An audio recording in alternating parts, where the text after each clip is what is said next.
What you'll want to do, again, is make sure that you get this into place and plug it in here. Orientation is lock is on the outside here.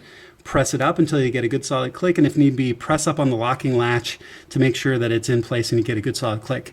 We'll show the OWC connector next. All right, so what I'm going to try to show next is very hard to show. I'm now showing the footwell of the driver's side, and it's very difficult to show on the camera, but when you stick your head under here, it's very easy to see. And I'm going to try to go slowly, but there are two 10mm bolts, or excuse me, 10mm nuts. There's one right over here, and there's one on the other side, that when you take those out, this kick panel will drop down. You need to drop this down so you can run the OBD cable through the firewall and plug it into the port that's right here. So you just pull these two nuts and this panel will come down. It's just a little bit hard to show, but I wanted to make sure you saw it. So we're going to run the cable through this little access port right here. Now here's where the advantage that the automatic transmission folks like the M4 and others have over the manual transmissions.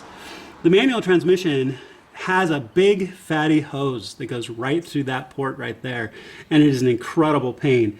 In this case, all we have to do is just back that plug straight out, and you can use a long bladed tool like a screwdriver, or in this case I'm probably going to use an extension, a wrench extension, to just push that plug out of place to run that cable through that hole. And I'll show you what we do once we get there.